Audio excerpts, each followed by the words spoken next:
Tudo bem, meus nobres? Começa agora o Quebrando a Lâmpada, o programa que fala sobre inovação e cases de sucesso para quem quer pensar fora da caixa e transformar ideias em realidade. Este programa tem o apoio do grupo Pumatronics, que desenvolve soluções que atuam diretamente na sua vida, tornando rodovias e cidades mais seguras e eficientes, com sistemas de pesagem em movimento, pedágio eletrônico sem cancelas, sensoriamento climático e iluminação pública inteligente. O grupo contribui para reduzir acidentes, otimizar a mobilidade e melhorar a gestão urbana. É tecnologia aplicada à infraestrutura, gerando mais segurança, eficiência e qualidade de vida para a população.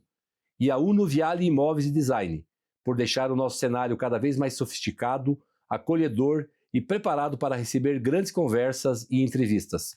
Eu sou o Gilles Balbinotti e já peço para você nos seguir em nossas redes sociais, no Instagram, acompanhar nosso canal no YouTube, Spotify e não perder nenhum conteúdo exclusivo do programa. Por isso, as palavras que definem o episódio de hoje são inovação, inclusão e propósito. Estamos recebendo Sérgio Tchaikovsky, doutor em administração, professor, pesquisador e empreendedor. Atualmente, Sérgio é fundador de uma startup voltada à inclusão, que conecta pessoas autistas e suas famílias a serviços, profissionais e oportunidades por meio da tecnologia. Seu trabalho une conhecimento acadêmico, inovação e impacto social para tornar a inclusão mais acessível e efetiva. Seja muito bem-vindo, Sérgio Tchaikovsky. Espero ter acertado o sobrenome. Seja muito bem-vindo aqui no programa Quebrando a Lâmpada, no nosso cenário. Você que tem uma jornada muito legal, a gente acompanhou aí a tua jornada. É uma alegria te receber aqui para falar da tua jornada, das tuas entregas, dos teus projetos, e em especial um que é muito relevante, muito importante, essa questão aí em relação à tua startup, com esse cuidado, né, com a questão do autismo. Então, seja bem-vindo ao programa. Imagina, eu que agradeço a gentileza do convite, a Isa também que fez a ponte, né, o professor Júlio também, que é meu amigo de longa data, são todos aí pessoas que em algum grau aí ajudaram, né, a minha presença aqui. Então, agradeço também, até porque agora, no dia 6, né, uma data muito importante, fizemos o aniversário da Lei Brasileira de Inclusão, né, o que quer queira ou quer não que ela seja uma lei perfeita, mas ela já é um passo importante, porque aquela velha história, né? Nós que somos PCDs, né? Independente da pessoa ser autista, cadeirante, né? Ter algum tipo de limitação, né? Visual, auditiva, ou seja o que for, a gente não quer que a sociedade tenha pena de nós, não é nada disso. A gente não quer aí nada que não seja, né, conectado aos nossos direitos. O que nós queremos são algumas adaptações, muitas vezes delas pequenas, para que nós consigamos entregar algo não só para nós, mas para o bem-estar da coletividade. Não, é legal. Bem relevante, bem importante, a gente vai aprofundar esses temas. A gente tem algumas características aqui no nosso programa que verdadeiramente tem a ver com o nome, né? A gente quebra a lâmpada mesmo, né? A gente geralmente no início quer entender um pouquinho como é que era a jornada, o início da jornada, os pontos de virada lá na infância, né? Como é que era a tua vida lá no início, falar um pouquinho desse teu início, desse teu ambiente familiar, educacional.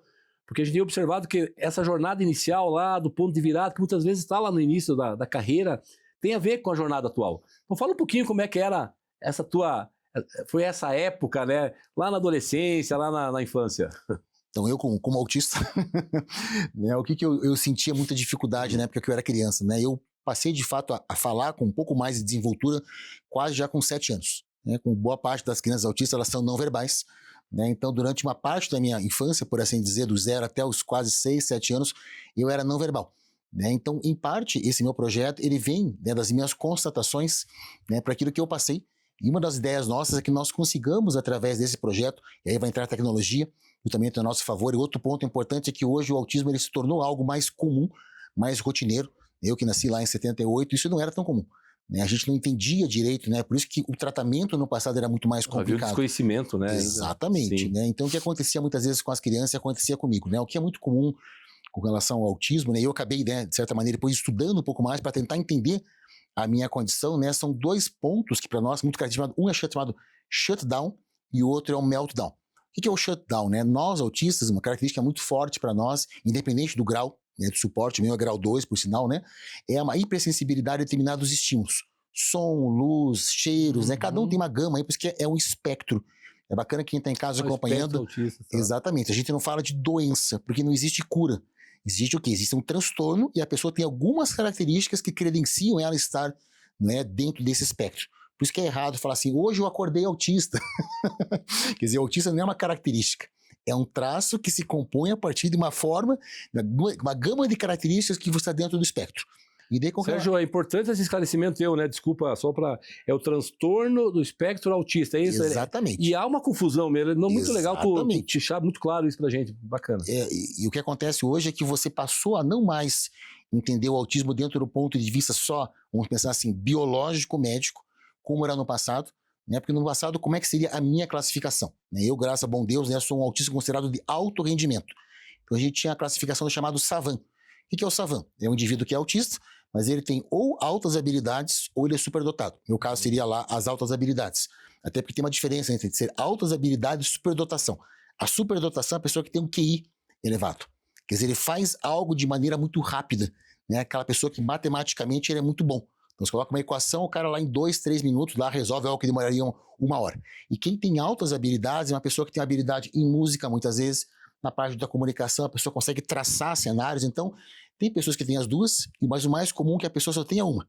Daí, quando ela vem coligada, né, ao caso do autismo, você não consegue, em algum grau, ter uma certa inserção um pouco mais facilitada. E eu me considero, nesse caso, uma pessoa, nesse ponto, bastante abençoada. Por quê? Muito embora eu seja autista, eu tenho uma profissão, eu tenho uma família, eu tenho uma namorada. Quer dizer, eu ainda consegui, em algum grau, me conectar à sociedade. Tá. Mas um dado muito triste no Brasil, 87% hoje dos autistas adultos, independentemente do grau, estão desempregados. Independentemente do grau, olha só. Por isso que é tão importante a gente retomar não só agora a lei, né, de inclusão, agora que tem o aniversário agora no dia 6, com uma valorização do NR1. Agora, certo, com essa nova legislação que aos pouquinhos está sendo implementada, ela teve um processo agora de estagnação por conta da determinação do STF, que algumas questões elas ficaram um tanto quanto abertas, né? Então, tem essa questão da discricionariedade, que a gente chama no direito. Então, aos pouquinhos, quando você conseguir dogmatizar um pouco mais, normatizar, mas é aquilo que eu digo, né? O empresário, em algum momento, vai ter que se adaptar, né? Não só para a questão do autista, especificamente, mas como os demais, né, indivíduos que têm algum tipo de limitação. Uhum. Isso que é bacana, né? Porque não é uma questão do empresário fazer um favor. Não é isso. Não é uma questão simplesmente você trabalhar do ponto de vista mercadológico. Quer dizer, você caracterizar uma empresa como inclusiva. Quer dizer, a inclusão tem que acontecer na prática, na realidade. Quer dizer, tem que ter uma rampa, tem que ter uma sala calma, tem que ter um espaço no qual a pessoa que tem algum tipo de limitação, tanto temporária quanto permanente, ela possa entregar, né, de fato, algo mais satisfatório para a coletividade. Até porque, né, Sérgio, eu fiz o mestrado e doutorado em engenharia da produção na UFSC, e eu trabalhei muito, especialmente, que aí na era 17, eu fiz o doutorado em ergonomia, então estudei muito isso. E o que eu vejo muitas vezes, e eu via muito isso, é o desconhecimento e às vezes até informações que não são corretas, que chegam no empresariado. Porque se ele entender claramente, ele vai ver que aquilo é bom para ele, ganha-ganha. Exatamente. Ele vai, digamos, no bom sentido, tirar o máximo de produtividade de cada público. Então, faz sentido isso, Sérgio? Faz todo sentido. Inclusive, a própria startup, agora, pelo fato de eu estar nessa condição, o que eu vejo com relação às empresas? Tem empresas, e aí vem a questão da contradição. Né? Permite até um exemplo disso. Quer dizer, você nota que tem empresas que têm comissões de inclusão, mas nessa comissão de inclusão não tem nenhum autista, não tem nenhum cadeirante.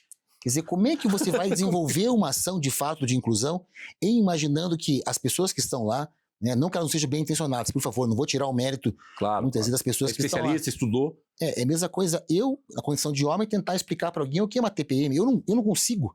Por mais que eu estude, por mais que eu tente, por mais que eu não consigo. Vai faltar alguma coisa. Vai faltar um detalhezinho. Vai faltar experiência. Exatamente. Quer dizer, só consegue, de fato, explicar o que é uma crise de shutdown, de meltdown, quem é autista. Perfeito. A pessoa que está na outra ponta do processo, estuda ergonomia, a parte de dominação e tal, ela é super bem intencionada, mas ela não consegue entender os detalhes. Quer dizer, o ajuste fino, a calibragem, muitas vezes, precisa ter alguém que faça parte desses grupos, não para interferir. A gente não quer, logicamente, colocar lá a nossa opinião.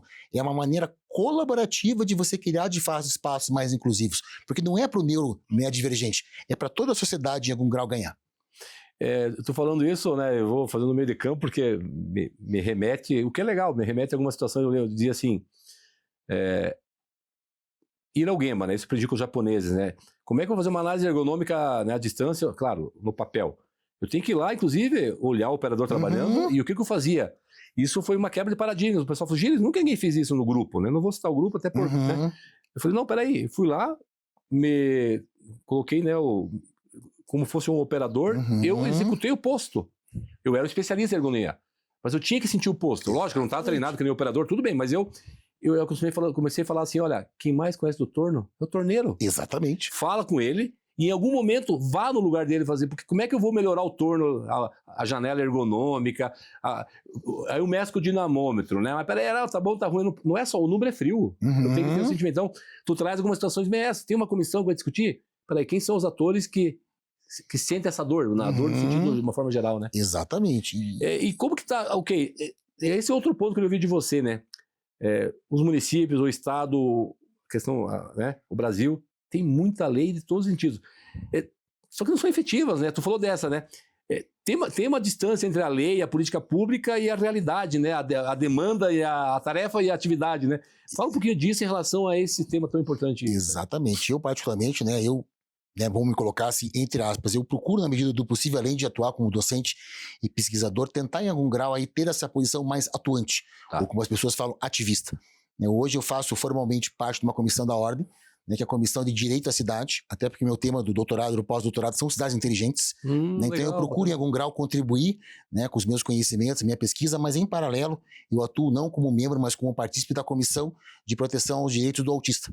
Nós temos várias comissões na Ordem, e agora, por sinal, tivemos uma reunião na quarta-feira de tarde lá na Ordem. Tem direito à fala. Sim, a gente vai lá e conversa, e são pessoas para a gente tentar em algum grau. E o que nós percebemos com relação à questão não só do autista, mas dos demais PCDs é o seguinte: existem vários projetos muito bacanas, em diferentes níveis, municipal, estadual e até nacional. Sim. Agora, o que falta nesses projetos é uma transversalidade.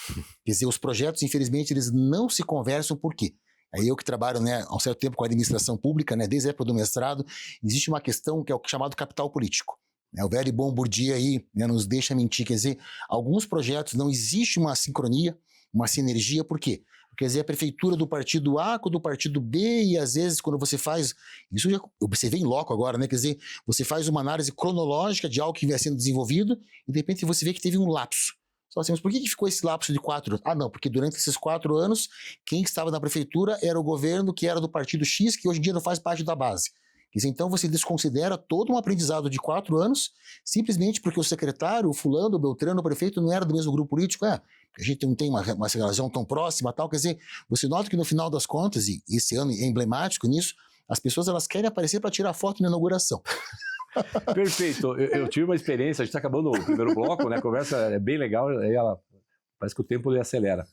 Eu tive uma experiência na gestão pública, sugiro a gente iniciar o segundo bloco, continuar nessa... Com toda certeza. Porque aí tem um grande obstáculo, eu concordo plenamente contigo, é foto e reunião de encaminhamento. Então, e quem precisa lá, a ponta é esquecida, né? Sim. Então, vamos retomar. Não saia daí, porque a nossa conversa com o Sérgio está só começando e tem muito mais no segundo bloco. Quebrando a Lâmpada volta já. Você acha que escolher móveis planejados é simplesmente definir cor e acabamento? Na Unuviale, nós acreditamos que um projeto começa muito antes disso. Ele vai no entendimento de cada pessoa, a vivência daquele ambiente. O nosso trabalho é fazer uma curadoria completa. Nós analisamos seu estilo de vida, sua rotina, suas necessidades e cada detalhe do espaço para criar um projeto planejado, que seja bonito, funcional e atemporal.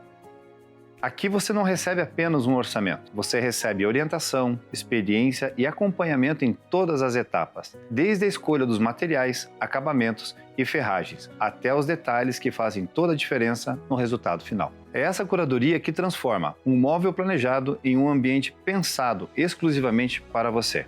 Venha conhecer a Unuviale e entenda como um atendimento consultivo poderá fazer a diferença no seu projeto para um bom ambiente.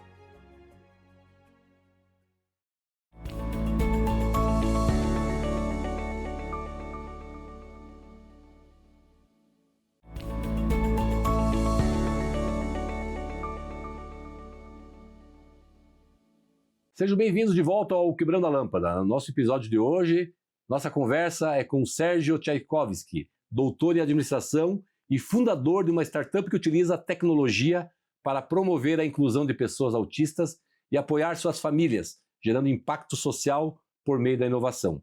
Sérgio, a gente finalizou com a tua fala ali no primeiro bloco, essas travas que tem pela questão ideológica, de partidária. Mas esse é uma diferença muito grande que existe, eu vejo, ao meu ver, eu queria saber a tua opinião, no Brasil, com países que estão muito, muito à frente, né? Nós temos que olhar lá o pagador de impostos, que já é bem alto, o munícipe, nesse caso, essa população, dos PCDs, dos autistas, e não ficar brigando por quem é o pai ou a mãe ou o dono do projeto, precisamos mudar isso, né? Quer dizer, como fazer, qual é a tua percepção sobre isso, né? De alguém que está, né, nesse contexto, Sérgio? Agora vem o meu lado professor, né? Sim. Então, se você resgata isso em termos históricos, até eu tenho uma pós lá em Sociologia Política também, então sempre foi uma área assim, que eu tive um grande interesse em estudar políticas públicas, até porque eu fui funcionário público durante um tempo. Sim. Então, esse traço que você comentou, eu concordo em gênero, em número e grau, e um autor que trabalha isso muito bem é o Faoro, né, quando vai trabalhar os donos do poder, o que ele diz para nós? Que ao longo da nossa formação, diferentemente de outros países, nós não temos uma noção clara do que é a esfera pública. Quer dizer, o que foi criado historicamente no nosso país é a noção da esfera privada. Quer dizer, a ideia do que é meu. Por quê? Porque o nosso processo de colonização, desde o início, o que ele fortaleceu? Desde as capitanias hereditárias, a noção de que esse é o meu pedaço, esse é o meu espaço. Então, o que você foi criando historicamente? Deu Caio Prado, Sérgio Buarque de Holanda, cada um a seu modo, desenvolveu isso de maneira muito interessante. Florestan Fernandes, quer dizer, historicamente falando, dentro de uma perspectiva de muito mais evolução do espaço privado do que do espaço público, o que aconteceu? E não é culpa da população. Quer dizer, você começou a estabelecer relações do quê? De nepotismo, de familismo, de compadrio, que nós chamamos. Por quê? Porque o espaço público, que na verdade foi privatizado, a ideia é que você no Brasil é que ele tem um dono. Quer dizer, muitas vezes você nota em cidades até de menor porte, não tão menor, mas não que não aconteça em cidade grande. Quer dizer, a pessoa não entende que ele é um prestador de serviço. Ele acha que o espaço que ele ocupa é dele. Quer dizer, ele confunde o cargo com a pessoa. Quer dizer, ele não leu Maquiavel, ele não sabe separar o público do privado. Exato. Não é? Então ele incorpora aquilo dele. Então ele acha que o projeto é dele, a política pública é dele, existem os vereadores ou deputados do partido dele e os outros. Então, o que cabe a nós, antes de entrarmos na questão de inovação em si, né, eu vejo que existe uma trava sociocultural, que é um processo que a gente tem que... Assim, não adianta a gente falar de inovação sem que a gente analise essa questão desse background que já vem historicamente se consolidando. Né? Enquanto a gente não tiver, a priori, uma noção de que, no caso da cidade, que eu sou aí, né, um pouquinho mais, digamos assim, apto a falar, até para o meu tema do doutorado e pós-doutorado, são as smart cities. Quer dizer, na cidade não existe mais problema meu e seu. São problemas nossos. Né? Eu no mestrado estudei a questão da violência. Né? Até porque durante 2 anos eu atuei como assessor da Secretaria de Segurança Pública. Quer dizer, a violência, você tem uma visão turva dela. Você fala assim, não, a violência acontece do bairro X. Mas você não entende que aquela violência vai te prejudicar, muito embora você more no centro. Por quê? Porque a violência gera uma insegurança, a insegurança faz com que as pessoas se afastem do espaço público, se afastando do espaço público, você que é empresário, o cara não vai na tua loja, não compra o teu produto. E é uma simbiose, ela vai. Simbiose, é uma simbiose. Exatamente. Quer dizer, enquanto as pessoas não recuperarem essa ideia de que, quando você faz a política pública, como o próprio nome já diz, é para entender o interesse coletivo, não o meu interesse. Ah, mas o seu interesse está sendo atendido. Ótimo, colateralmente. O problema não é o meu interesse ser atendido colateralmente, eu, por exemplo, com o PCD. É o meu interesse sobrepor ao interesse coletivo. Quer dizer, eu não quero que coloque uma rampa na entrada, muitas vezes, de um espaço para atender um cadeirante. Não é isso que eu quero. Mas eu quero que o cadeirante possa assistir uma peça de teatro num teatro Guaíra.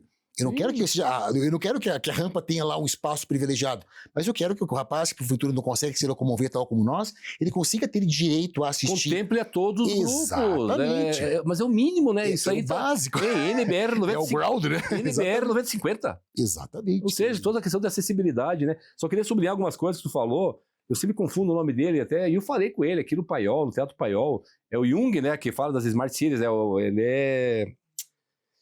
Ele é, enfim, europeu, né? Ele fala, e o Lerner falava também, né? A cidade tem que ser construída para todos, por todos. Exatamente. Simples assim. Tu tentando, né, sintetizar o que tu acabou de falar. Então, é um tema que eu gosto muito, já escrevi muito. E outro ponto que o Neri dos Santos me deu aula, na época que eu fiz o meu mestrado, doutorado na UFSC, né? Fui secretário lá também. E o Eduardo Costa, que não é o cantor, mas da FINEP, ele escreve muito sobre isso. Ele fala assim, olha, ok, a cidade, fala muito de cidade inteligente, né? E eu discuto muito aí com o Beto Marcelino, o pessoal lá da FIA Barcelona. Digo, olha, legal, mas a vida não é... Antes de vida com sensores, ela tem que ser humana. O que tu tá trazendo, Sérgio, é vida... A cidade tem que ser humana. E para ser humana tem que contemplar algo essencial, básico. E ela não contempla. Tu acabou de falar de alguns... Então ela tem que ser humana, resiliente, criativa. Depois tu coloca sensor de ar, ok, importante é a qualidade do ar. Então eu só queria trazer esses aspectos para ouvir de você também. Cidade inteligente, sim, mas humana, resiliente, criativa. Daí lá, quem sabe na vida vai ser feliz, né? Exatamente. O que a gente tem que romper aí é um ponto que até na minha tese de doutorado eu falo bastante. Eu resgato lá o Richard Sennett, até para falar um pouco dessa questão da dualidade do espaço público com o espaço privado, da negação da esfera pública, da modernidade para frente. Né? Porque a gente vive numa cultura burguesa. O burguês que implementou a cultura do privado, do individual. né? E é interessante, quem puder uma hora ler o Sennett, ele fala muito bem É disso. Sennett, é Sennett? Sennett, é S-E-N-N-E-T. Tá. 2 T's, perdão, né? Então, o que o Richard Sennett fala para nós? Ele fala o seguinte: quando você imagina a cidade da Idade Média, a tendência nossa é imaginar uma cidade suja, uma cidade caótica, onde as pessoas falavam de maneira aleatória, tal cavalo passando, carroça, é a imagem que você tem nos filmes. Em contrapartida, o que a gente imagina? Olha que interessante isso. Da modernidade para frente, do iluminismo para frente, né, você que deve vir da área de engenharia, a gente deve estudar isso muito mais, a questão técnica, né? Quer dizer, a cidade vista como sinônimo de progresso é a cidade o quê? Limpa, organizada, é o ideal apolíneo de cidade. Sim. Só que essa cidade pasteurizada, que eu digo, ela é maravilhosa. Só que ela não foi pensada para as pessoas. Quer dizer, é uma cidade que ela nega o ser humano. Exato. Porque ela enxerga o aglomerado urbano como desordem. E como o princípio motor da modernidade, dentro de uma percepção burguesa, é organizar, o que você fez? Você indiretamente afastou as pessoas. A praça deixou de ser o lugar do encontro para se tornar um lugar esteticamente agradável. Só que se você pensar, a cidade não é para ser estética. Ela é para ser, como você colocou, é a cidade para as pessoas se encontrarem, para as pessoas colaborarem. Isso. Então o que você nota? Idade Média era muito comum, e isso para nós, numa cultura burguesa, soa assim, um escândalo, uma heresia, que a família como um todo, o pai, a mãe e as crianças, muitas vezes não só dormissem no mesmo quarto, como dormissem na mesma cama. E não era isso que gerava uma promiscuidade, porque eles tinham uma noção muito clara, quer dizer, não é o fato de você estar junto que vai gerar algum tipo de trama, muito pelo contrário, as famílias conviviam. Então o que acontece agora? Olha que é interessante você destacar, a gente faz um corte agora temporal, semana da Idade Média, da família, todo mundo dormindo na mesma cama, os animais de estimação dormindo no mesmo quarto. Né? Tanto que tem aquela frase em inglês, it's raining cats and dogs, porque os cachorros, os gatos muitas vezes ficavam lá, né, na parte alta, daí chovia e o cachorro literalmente caía em cima da família. Olha que doido você pensar hoje. E hoje o que você nota? Que as nossas cidades, as nossas casas, elas são aparentemente limpas, organizadas, mas as pessoas estão o quê? Elas são distantes. É cada um no seu quarto, no seu mundo, no seu ambiente, no seu tablet. No seu celular hoje. No seu celular. E isso, quer queira ou quer não, acaba, porque um adolescente, uma criança que cresce num mundo como esse, como é que você espera que depois de adulto ele vai se tornar um indivíduo participativo? Quer dizer, esse processo de formação, aquilo que os gregos falavam da diferença da polis para oikos, quer dizer, a casa e o espaço público, quer dizer, nada contra você determinar algo na oikos. É importante que a família tenha as suas normas, os seus costumes, a sua maneira de se alimentar e tal, mas quando eu saio da porta para fora, eu tenho que entender que existe um interesse maior do que o meu. Né? Quer dizer, a polis ela se mantém justamente porque existem interesses particulares que são legítimos, mas eles sempre têm que ficar o quê? Abaixo do interesse coletivo. É isso que eu li de ti, assim, essa reflexão é bem importante, e eu também compartilho, tem a questão da coletividade, sem perder a individualidade. Exatamente. Né? E buscando esse equilíbrio, nem diria equilíbrio, que para mim é extremamente penoso o egoísmo. Exatamente. Ao contrário, o altruísmo é importante, mas de novo, sem perder essa individualidade.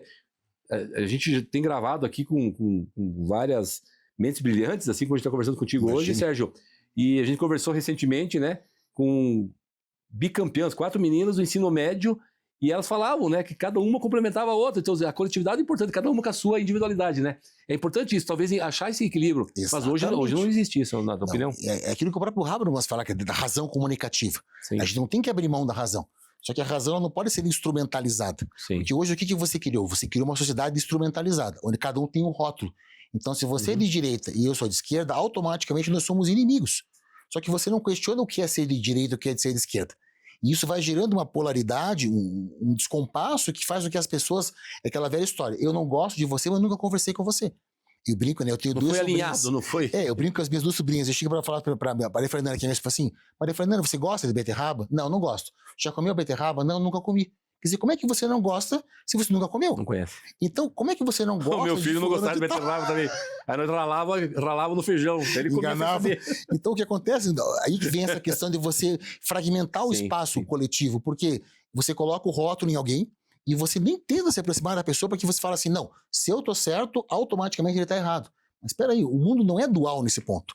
Ou até pode, desde que você coloque a esfera privada a serviço da esfera pública. Quer dizer, eu posso ter a ideologia A e você é B. E é bacana que nós tenhamos posições diferentes. Mas quando a gente vai trabalhar, tem que ser em prol o quê? Da coletividade. Você que é bem estudioso, Francis Bacon, né, que diz que a divergência é rica, né? Também Claro, a parte do empirismo, com certeza. essa questão da divergência, claro, guardado, né, na perspectiva, o campo do respeito à opinião do outro, tu não é obrigado a concordar, mas ouça pelo menos. Outro ponto que eu queria ver contigo, a gente está finalizando mais um bloco aqui, né, a questão que eu queria ouvir de você no início do próximo bloco, é difícil falar da cidade modelo, tu falou antes uma expressão assim, as cidades elas não respeitam, como é que falou? E eu concordo contigo. Ela hoje, ela está preocupada onde que vai passar o carro. As pessoas podem ficar espremidas ali naquele cantinho ali. Eu conheci várias cidades no mundo, né? Eu queria ver de você qual que seria esse... De novo, não gosto de padrão, tá? Mas Sim. qual que seria a cidade que respeita mais as pessoas, tá? Então, se a gente puder depois trazer no início do outro bloco essa tua percepção, seria legal também. Até para a gente ir trazendo essa fundamentação, enfim, da literatura, né, tal, com os cases práticos. Tá bom? Perfeito. Já já a gente volta com mais insights e histórias inspiradoras que podem acender muitas luzes na sua cabeça. Fica por aí, o Quebrando a Lâmpada volta já.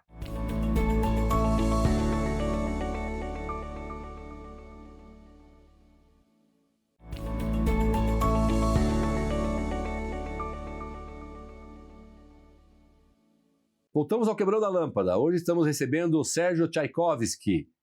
Pois quero entender essa...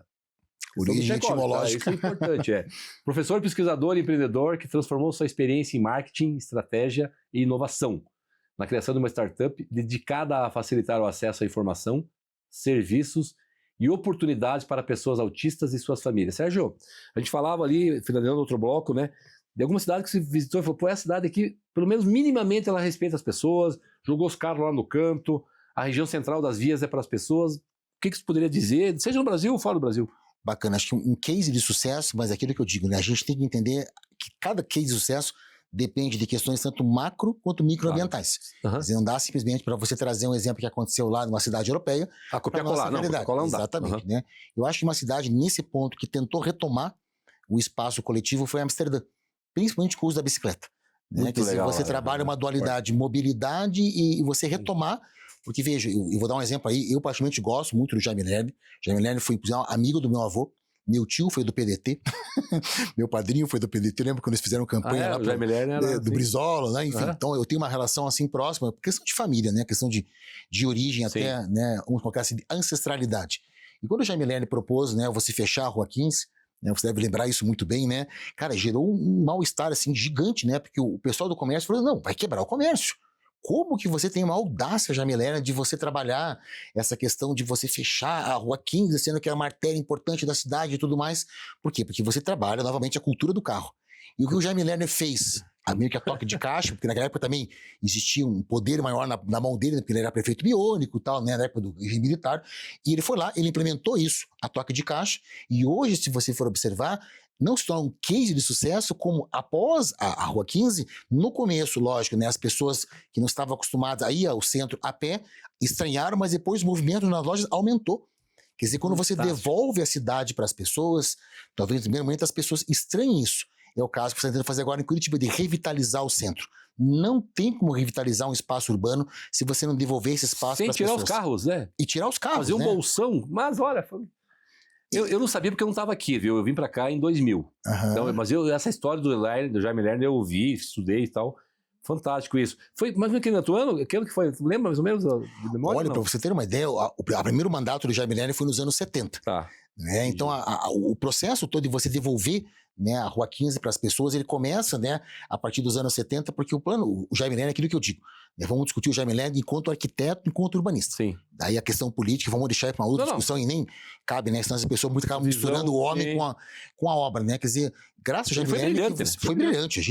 Eu parto dessa premissa que Curitiba não teria como chegar nesse patamar, mesmo construindo, se não for Jaime Lerner.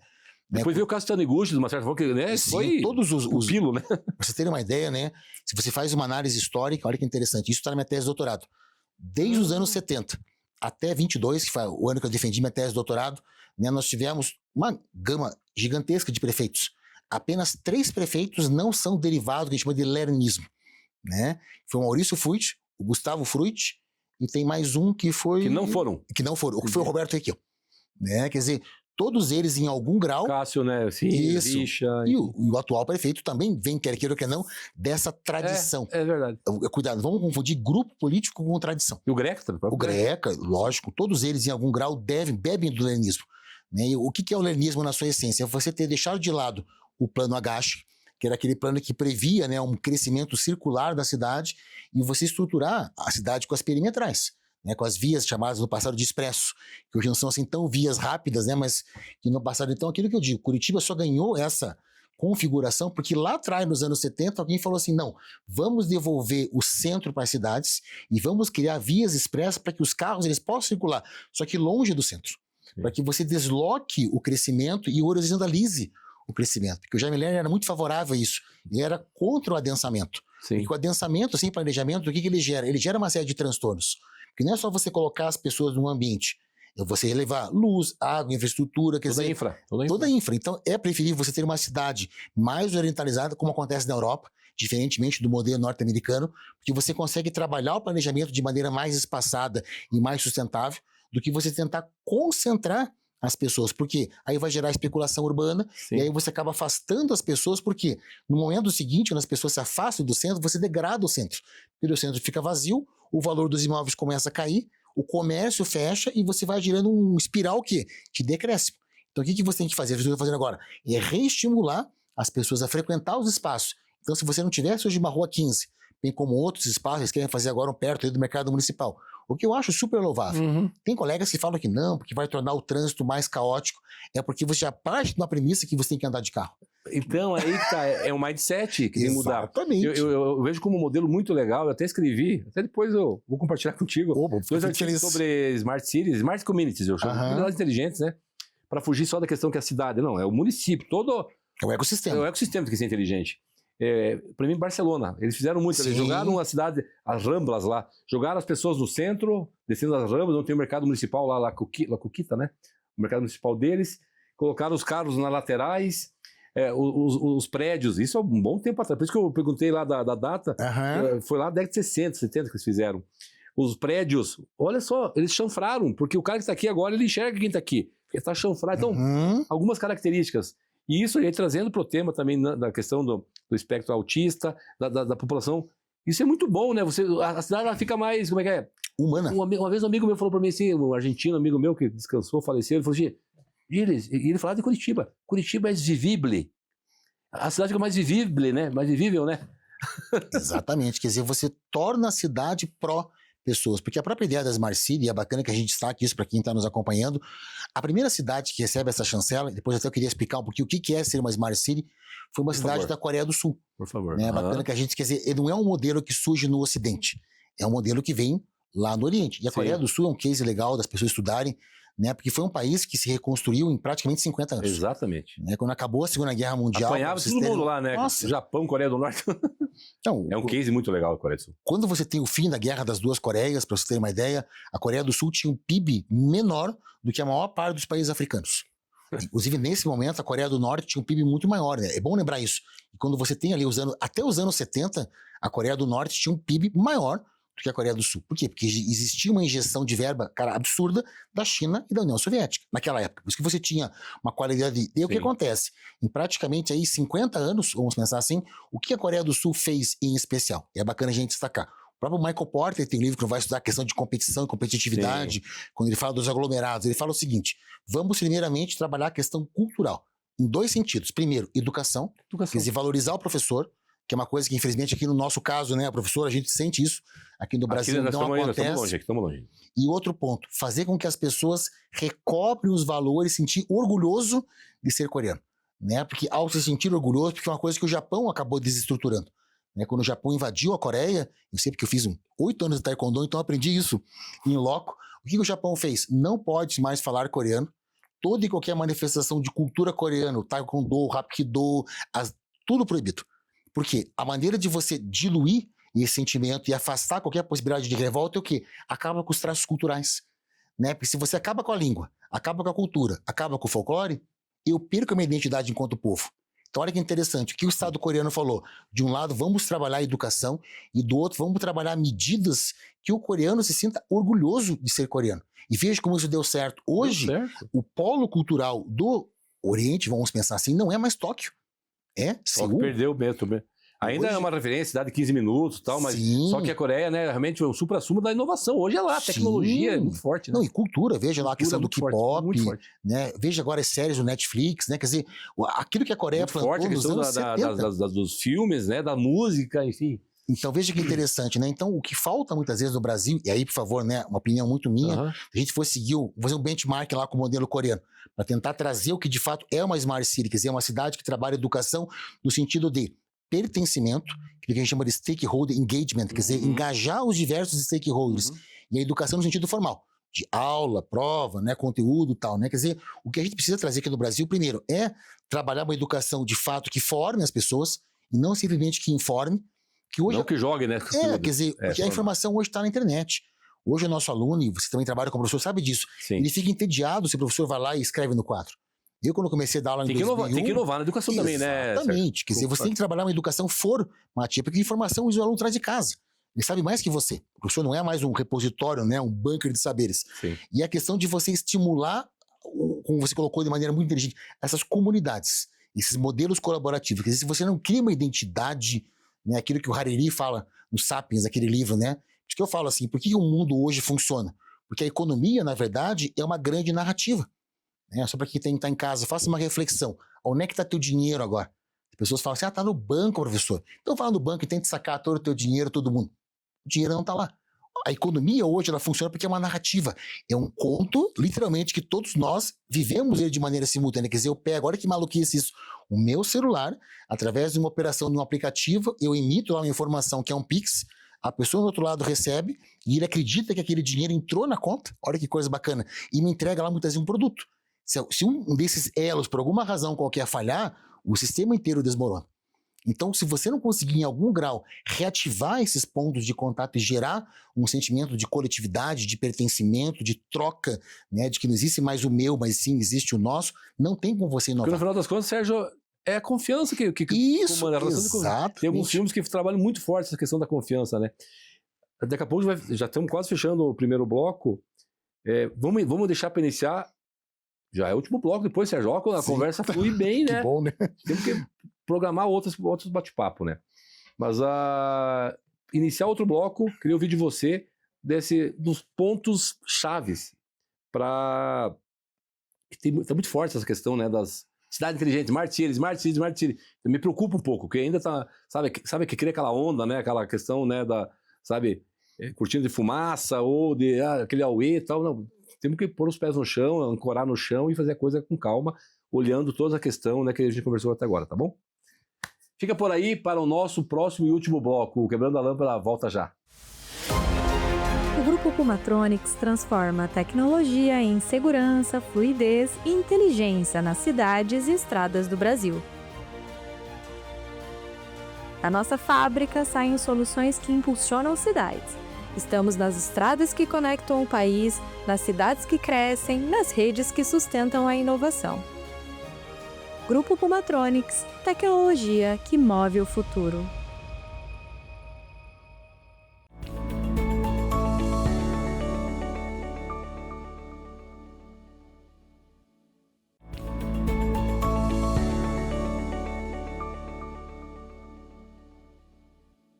Estamos de volta ao último bloco do Quebrando a Lâmpada. Agora vamos falar sobre futuro também. Mas antes, Sérgio, queria ouvir de você. Muitos gestores públicos nos acompanham, secretários de Estado, players, né, que atuam nessa área, né, nesse que é um grande, uma grande estratégia aí, num grande assunto, que são as Smart Cities, que eu gosto de chamar de Smart Communities. Uhum. Na tua experiência, né, no teu olhar, você tem trabalhado isso, né, fez o doutorado, os pontos chaves aí para alertar esse pessoal, realmente, né, esses gestores aí, enfim, para fazer a coisa de maneira que fique perene, né? Você não faz alguma coisa lá, lança e E tomando em conta o fator humano, por favor, fala um pouquinho sobre isso para depois a gente falar de mais alguns assuntos. Exatamente. Acho que um ponto bacana para quem está em casa, e imaginando que nós não estamos aí, né, só trabalhando com quem já está a um certo ponto conectado com planejamento urbano, políticas públicas. Então, a ideia central não só do projeto, vamos chamar assim, Smart City, nós temos outros, né, aula pós-doutorado, né, graças ao professor deles, residente, que foi um supervisor, eu estou no grupo, inclusive, de pesquisa dele, né, o que nós trabalhamos? É um outro modelo chamado Cidade Digital Estratégica, que é o mesmo modelo, né, vamos pensar enquanto propósito das Smart Cities, mas que segue outros princípios. Quer dizer, enquanto a Smart City trabalha mais com a tecnologia e a questão da entrega, nós trabalhamos lá planejamento estratégico e a questão dos serviços. Quer dizer, os indicadores que nós trabalhamos são diferentes. Tem outros modelos, né, tem a cidade 1000, tem a cidade educadora, quer dizer, o próprio Unesco trabalha a cidade educadora, quer dizer, são caminhos. O que todos eles têm em comum? Aquilo que você colocou de maneira muito interessante, trabalhar o progresso tecnológico de maneira sustentável. Só que a sustentabilidade não é só uma questão, vamos pensar assim, do ponto de vista ecológico, vamos pensar assim, usando um termo muito raso, né? Você tem que trabalhar a questão econômica, a questão cultural, a questão natural, por quê? Porque são elos que vão se interligando. Quer dizer, quando nós falamos, então, quem está em casa, imagina o seguinte, não é que a cidade que não adota o modelo das Smart City, ela vai ficar, digamos, mais atrasada. É uma das possibilidades. Inclusive, até mesmo a nossa cidade de Curitiba, quando ela recebeu o prêmio, e eu coloco, né, logicamente, né, a minha posição, né, como defensor disso, Curitiba, de fato, merece isso, mas é uma gama de indicadores que foi um instituto que chancelou a nossa cidade. Talvez se fosse um outro instituto que chancelasse, porque a comparação com a Smart City é uma comparação com a ISO. Quer dizer, você tem que atender uma série de indicadores, não todos, para que você possa receber esse carimbo, por assim dizer. Então, a ideia central é isso, que você crie um modelo que seja simultaneamente inclusivo e que traga a tecnologia enquanto ferramenta, mas não é a tecnologia para a tecnologia. Senão você inverte a Smart City e começa a trabalhar a Tecnópolis, que é a cidade que, putz, tem um monte de tecnologia e tal, e cadê o ser humano? Cadê a retribuição para as pessoas que, de fato, habitam aquele espaço? Eu gosto muito dessa perspectiva que tu traz. Interessante que trabalhei isso no meu mestrado, doutorado, mas trabalhei muito isso dentro da indústria, já que eu trabalhei, né? Sim. Olhando a saúde, a segurança, a ergonomia lá do operador que montava um carro a cada 60 segundos. Imagina, né? Então, a questão dos aspectos ergonômicos, sobrecargas físicas, cognitivas, psíquicas, enfim. E aí aprendi com o Vicente Falcone Campos, né?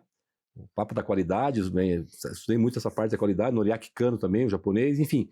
Qualidade, custo e entrega. São as dimensões técnicas, qualidade. Sim. O que tem aqui no centro? Moral e segurança. Sim. Pessoas. As pessoas estão no centro. Sim. Isso aí é aplicável à cidade. As pessoas estão no centro. Então eu tenho que ver o que eu estou entregando, né? E aí, assim, e aqui eu já, né, me dou muito bem, né, com o Eduardo, já várias vezes conversei com o Greca. A cidade inteligente é um debate que eu faço, eu queria ouvir a tua opinião. A gente sai na cidade, eu estou me preocupando, algumas cidades que estão, cidade inteligente, prêmio, e a gente não está vendo isso na rua, que nem fala o espanhol, na CAD. Vai para a CAD, a pessoa está lá, sabe? Está me preocupando isso. Tu me entende o que eu quero dizer, né? Então, assim, talvez a gente tenha que ouvir outros institutos internacionais, então, e as ações, né? Eu sei, tem essa ação de melhorar o centro de Curitiba, que é importante. Então, o que a gente precisa fazer, talvez, Sérgio, então, para a gente, talvez, ter, né, uma premiação, sim, mas talvez, será que não tem que ter lá, a gente falava lá no francês, tem que ter um plano de ação, o resta a faire, né? O que falta fazer para efetivamente eu chegar na nota 10, né? Porque de repente eu estou na nota 6, não na 10. Exatamente. Como que tu vê essa questão? Eu acho que foco no humano. Não só a questão da cidade, com o meu projeto enquanto startup também em algum grau ele caminha, né, mais ou menos nessa direção, quer dizer, você tem que reintegrar polos que eles podem trabalhar de maneira muito mais otimizada, mas o que falta muitas vezes, usar uma expressão bem de quem trabalha com startup, tinderizar. Quer dizer, aproximar pessoas que têm interesses, digamos assim, complementares. Quer dizer, entre aspas, quem está vendendo e quem está comprando. Quer dizer, o que falta agora, na minha opinião, por favor, dentro de uma Smart City é o seguinte, trabalhar mais fortemente políticas e programas e ações que unam o público com o privado. A iniciativa pública e privada, elas têm que trabalhar de maneira mais integrada. Da mesma maneira que a academia e a indústria, vamos pensar assim, também está um certo ponto desintegrada, né? Quer dizer, a gente nota que a gente... As hélices, não as hélices. Exatamente, das 3 hélices. O governo, né? Quer dizer, tem que existir mais sinergia, né? Porque aí volta a questão, por exemplo, aí puxando um pouco para o meu trabalho dentro da minha startup. A gente vai trabalhar prioritariamente com 4 públicos, por assim dizer, né? Que são os autistas de todas as idades, que é bacana para quem está em casa, entenda um pouquinho disso, quer dizer, você tem autistas crianças, autistas adolescentes, autistas adultos e autistas, né, muitas vezes sênior, que a gente chama, né, que seria antigamente chamada pessoa idosa, quer dizer, o autista ele não deixa de ser autista, ele continua a jornada dele, porque, novamente, não tem cura. E conforme você vai ampliando a idade da pessoa, ela vai tendo mais limitações, como acontece com o ser humano neurotípico. Só que o que acontece hoje, no caso meu agora, né, quer dizer, as pessoas muitas vezes cuidam com um pouco mais de atenção quem? A criança até o adolescente. Quando chega na fase adulta, você vê uma espécie de um sombreamento. Parece que o autista ele some.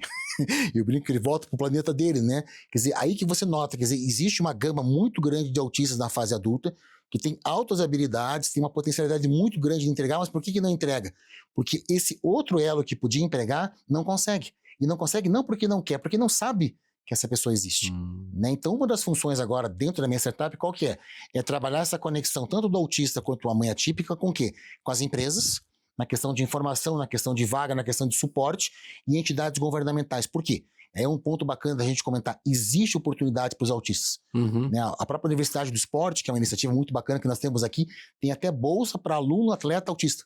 Olha que bacana. E por que sobram vagas? Porque nós temos muitas vezes crianças que poderiam ser excelentes atletas, tênis de mesa, por exemplo. Sim. E a criança muitas vezes não vai até uma universidade como essa, um espaço como esse, porque não sabe. Porque às vezes a criança... Está faltando conectar, então, aqui. Isso, está faltando tinderizar. Por isso falou do tinderizar. Quer dizer, falta esse hub. Conexão. Quer dizer, o que a gente precisa em algum grau, e aí volta a nossa discussão do nosso primeiro bloco, quer dizer, essa transversalidade entre os diferentes graus, diferentes níveis dessa agenda política, que aí, novamente, reportando ao meu trabalho específico com os autistas, que tem que existir essa aproximação. Quer dizer, a gente tem que deixar de lado um pouco esse nosso, até lado egóico, do tipo, meu projeto, meu partido. O nosso, né? Tem que começar a falar o nosso, né? Exatamente. Quer dizer, a cidade, por conseguinte, um projeto como esse, tenta cada um dentro da sua especificidade. Eu não sou aí a pessoa que vai salvar, né? Logicamente, né, o caso dos TEA, eu tento, né, na medida do possível. E aí, no caso, por exemplo, da mãe autista, eu vejo porque...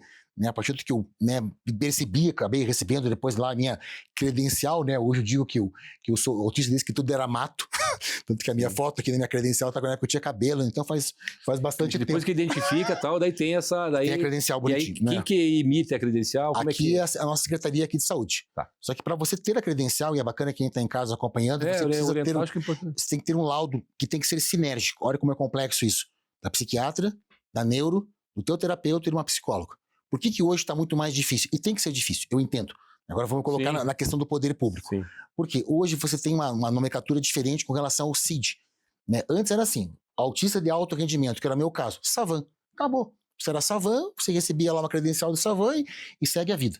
Hoje, para você receber essa credencial, a tua neuro, o teu psiquiatra, o teu terapeuta, a tua psicóloga tem que chegar no mesmo CID.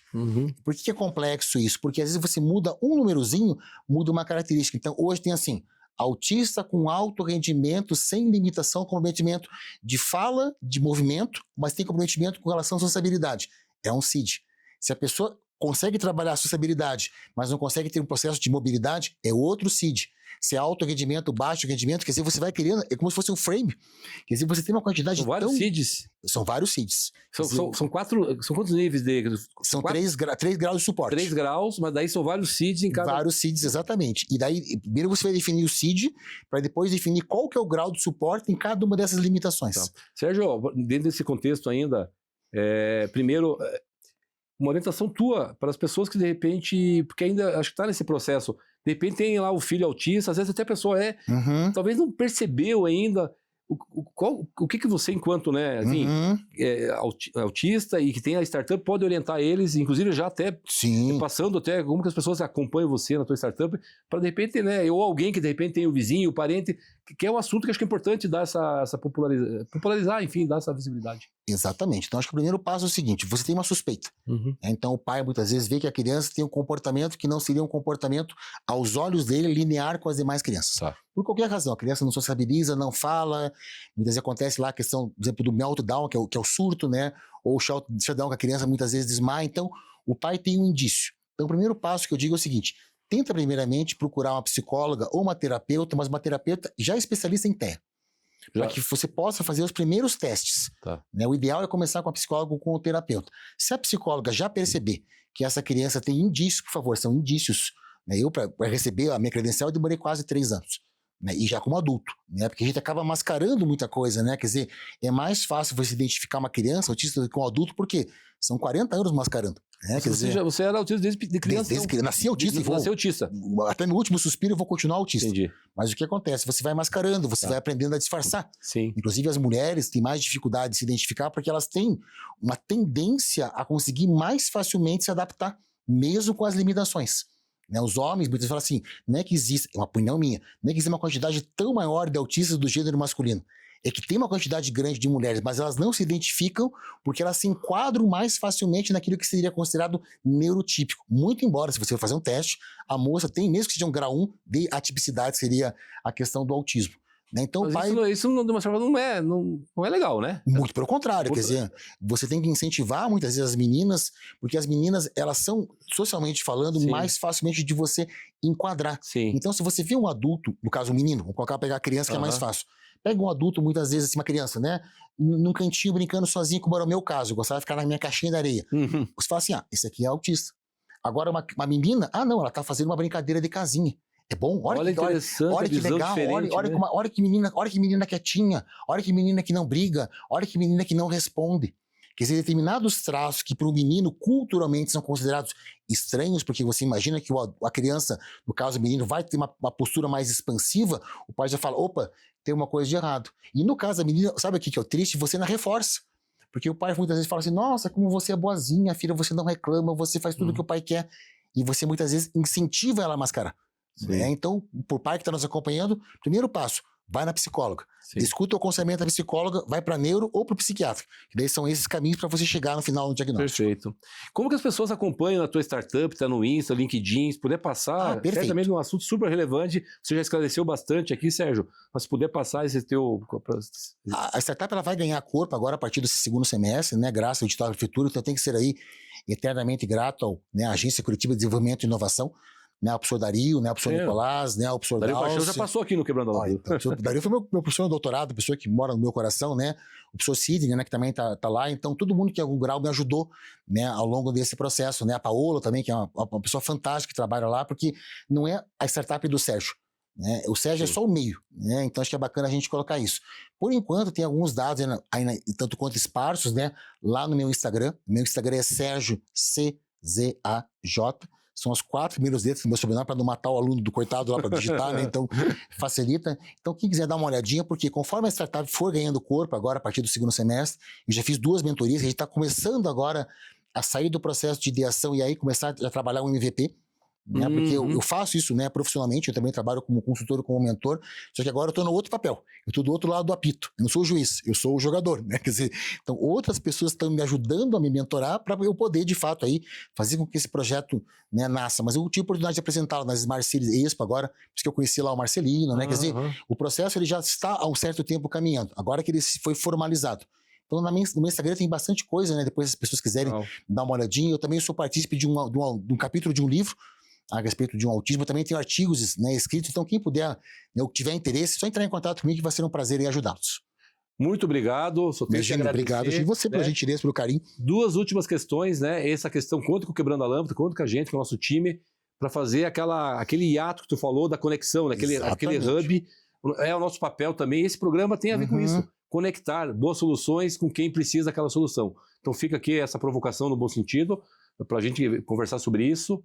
E Tchaikovsky lá, o grande músico, tá na linha de... Tá na linha, né? Na verdade, todos os Tchaikovsky, em algum grau, são parentes, porque todos nós, né, Tchaikovsky, somos originários da mesma cidade que hoje a Ucrânia é chamada Lviv, e que durante a dominação germânica, ou alemã, ou se chama-se Lemberg, que hoje é uma cidade que fica entre a Polônia e a Ucrânia. Daí, logicamente, tiveram diversas, né, diásporas, por assim dizer, dos Tchaikovsky, né? Eu, particularmente, né, acabei ficando mais perto do ramo dos Tchaikovsky, que escreve Tchaikovsky como se escreve em polonês, isso que é o CZA, né? Até porque quando meu avô veio para o Brasil, ele veio com passaporte polonês, mas para quem ficou ou na Ucrânia, ou de fato na antiga, né, União Soviética ou Rússia, né, se escreve como escreve no cirílico, que originalmente era, né, escrito no cirílico.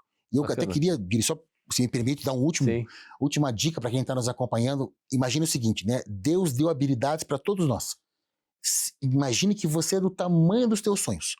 Se eu ficasse escutando todo mundo que desde que eu sou criança falasse que você não ia conseguir, Não, porque você não fala, você não vai conseguir ir para a escola. Não, porque você não vai conseguir ir para o exército. Não, porque você não vai conseguir. Cara, se eu tivesse dado bola, então o que é importante você que está em casa? Se você tiver um sonho e tiver uma fé, não desista. Deus sempre, em algum grau, beneficia os justos. Então, se você tem um projeto que você quer ajudar as pessoas, imagine que por mais que as pessoas ao seu lado estejam dizendo não, Deus lá em cima sempre vai te dizer assim, acredita em você que vai dar tudo certo. Que legal a tua mensagem, muito obrigado novamente. Imagine. Não está no teu vocabulário, não está no meu também, não está no nosso o verbo desistir. Muito jamais. boa a tua mensagem. Muito obrigado pela tua presença aqui. Obrigado você. Conto Quebrando a Lâmpada, foi inspiradora, esclareceu muito. Muito obrigado, tá? Obrigado, Sempre Giz. será bem-vindo aqui. Obrigado, a honra é minha, obrigado. Joia, obrigado, tá? E assim encerramos mais um episódio do Quebrando a Lâmpada. Com muita alegria, a gente agradece ao nosso convidado Sérgio Tchaikovsky e a você que nos acompanhou até aqui. Esse programa tem o apoio do Grupo Pumatronics, que desenvolve soluções que atuam diretamente na sua vida, tornando rodovias e cidades mais seguras e eficientes. Agradecemos também a Unuviale Imóveis e Design por deixar o nosso cenário cada vez mais sofisticado, acolhedor e preparado para receber grandes conversas e entrevistas. Não deixe de nos seguir nas redes sociais, acompanhar o nosso canal no YouTube e Spotify. Até o próximo episódio. Continue pensando fora da caixa e seja muito feliz. Muito obrigado. Tchau.